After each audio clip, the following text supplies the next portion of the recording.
Okay, here's the second part of our video to review for the final exam for Calc with Trig. This part deals with topics in differentiation, and this video in particular is going to take us through bullets A, B, C, and D. E, I have a separate video for that, and F, I have a separate video for that. It's two very particular types of questions. So with this one, you're going to have a function that is a product of two functions that you're going to need to find an expression for the derivative of. So I'm going to take you through an example of that. Then using a quotient rule, I'll take you through an example of that. Both of those examples will be very comparable to what you'll see on the final exam. For what we see here in topic 3, I'm not going to write any sample questions for these, but you just essentially need to know these fundamental concepts, that the first derivative of a function tells you about the function's slope. It's basically a formula for the slope at any point in that function. The second derivative is going to tell you about the function's concavity and whether its rate of change is increasing or decreasing. And then lastly, what kind of basically the definition of an inflection point is where the second derivative changes sign, and that is where the concavity changes from, say, concave up to concave down. So those questions are kind of geared toward a multiple choice concept, where you could say the first derivative of a function tells you about the functions, and then have choices about what does it tell you about. Does it tell you about the slope? Does it tell you about the concavity? Does it tell you about its critical numbers, just random mathematical phrases? And of course, what you'd be looking for there is the first derivative tells you about the function's slope. So those are just basic ideas. I don't think they're going to be stumbling blocks for anybody going through the test. Just those really kind of big topics that we've got to hit. And then, of course, letter D, find the equation of a tangent line to a given function at a point. It's kind of like the classic question of calculus, and we'll work through an example of something comparable to what you'd see there. Okay, so for finding a derivative, what I've got here is a function that is a product of two functions. H of x is defined as a product of 3x multiplied by the square root of 2x plus 1. So I need you to recognize that this is indeed a product. I'm going to let 3x be g, or rather f, and the square root of 2x plus 1 will be my g. And if we should remember that when you have a function that is a product of two functions, the derivative format is f prime g plus f g prime. So I think the first thing I'd want to do is rewrite g using fractional exponent instead of a radical sign. So there is our f and our g rewritten. So as we go through this and we're looking for the derivative, we just need f prime, which of course is just the derivative of 3x, which is 3. We multiply that by g, which is 2x plus 1 to the 1/2. And then we add that to f, which is 3x, and then g prime. This is where we're going to do our work. Because not only is this a situation where we're using the product rule to get the derivative of this product of two functions, but we're also going to do the chain rule on this part here. So we bring the 1/2 down in front, and we don't alter the quantity inside. We drop the power by 1 to make it negative 1/2. But then we have to remember the chain rule, which takes the derivative of this inner quantity. And the derivative of 2x plus 1, of course, is just 2. So I'm going to say that we're going to get it multiplied by 2 there at the end. So that's the basic template for our derivative. However, on a multiple choice test, I would not be looking for that to be the answer. It needs to be cleaned up a little bit. The first thing I would notice is that the 1/2 here could cancel this 2 here at the end. And then we might write this as 3 times the quantity 2x plus 1 to the 1/2 plus 3x times 2x plus 1 to the negative 1/2. Now, that is an answer. It's not the most cleaned up version because we do have some common factors here. So we recognize that we have a 3 in both of these terms, and then we have this 2x plus 1 that exists in both. The smaller of those two is the smaller number of occurrences is this negative 1/2 power. So we're going to take the 3 and 2x plus 1 to the negative 1/2 out. And that would leave us, if we took negative 1/2 factors away from the 1/2 that are there, 1/2 minus negative 1/2 is 1/2 plus 1/2, which is 1. So we'd have one factor of 2x plus 1 left.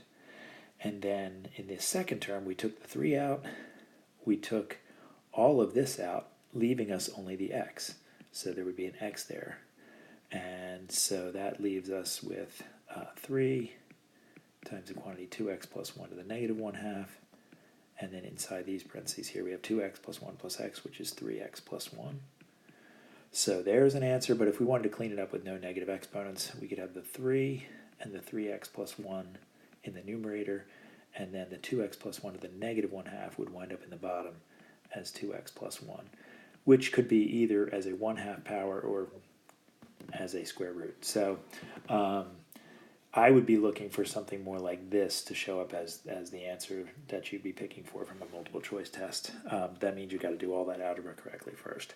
So that's a problem that's going to take you more than just a minute or two to make sure you get it right. But that's what we're doing here. We're doing some calculus. So let's take a look at a more straightforward quotient rule for this next problem. Again, very comparable to what you'd see. Of course, this is where we have our little rhyme, low d high minus high d low. Gets us started. So low is x plus 2. D high is 2 minus high, which is 2x. D low, the derivative of x plus 2 is simply 1. Draw the line. And down below, the square denominator always must go. So that's that.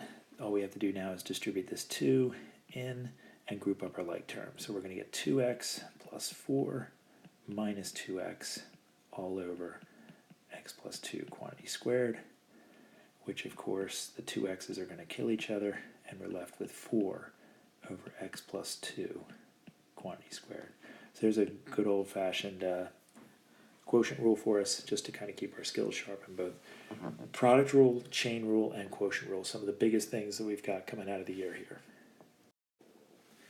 Okay, as we come up to our last few items on the derivative side of our study review guide, just a reminder, bullet point C, which talked about just kind of the basic idea of what a first derivative is finding, what a second derivative is finding or telling you about, and what an inflection point is. You're going to have to know those three concepts for sure. They're going to show up as different multiple choice questions. Bullet point D here is a really classic calc question. Find the equation of a tangent line to the function x cubed minus 2x minus 1 at the point where x equals 2. And we said this a million times this year. What do we need to write the equation of a line? We need a point and we need a slope. So the point we can get by, we already know that x equals 2, but we need the y value. So when x is 2, we need the y value that would go with it. So we need to find out what the y value of 2 is going to be. So it would be 2 cubed minus 2 times 2 minus 1. 8 minus 4 minus 1 is 3. So we're talking about the point 2, 3. And now we need a slope. And of course, the big question that calculus answers for us is the slope of a function at any point. So f prime gives us our derivative, which is going to give us our formula for our slope. So 3x squared minus 2. And f prime evaluated when x is 2 is 3 times 2 squared minus 2, which is 12, minus 2, which is 10. So there's our slope. So the equation of a tangent line, we can use point slope form. Y minus the y coordinate, which is 3, equals the slope times x minus the x coordinate, which is 2. To be honest, I don't remember if I left my choices in point slope form, which this is, or whether we need to put it into y equals mx plus b, which we would do easily enough by just bringing the 3 over to the other side, distributing the 10. So 10x minus 20, adding 3 to that would be 10x, actually minus 17. So either form is correct as far as I'm concerned. It'll just be a matter of what your choices are, whether they're in point slope form or slope-intercept form. So there's your basic, tangent line equation. Again, very comparable to that on the test. Just a really basic function, easy to take the derivative. Just making sure that you remember the concept of what it takes to write the equation of a tangent line. And then lastly, we have these two topics down here: implicit differentiation, which has two questions with the same function. You're going to have to find the derivative dy dx in terms of x's and y's, and then find the second derivative of that function in terms of x's and y's. So that video will take you through that process, and then just a couple of really basic related rate questions And again, that video will take you through an example just like those that are on the test. So going through those videos and that previous one on integration gets you everything you need to succeed on this final exam. So good luck with it.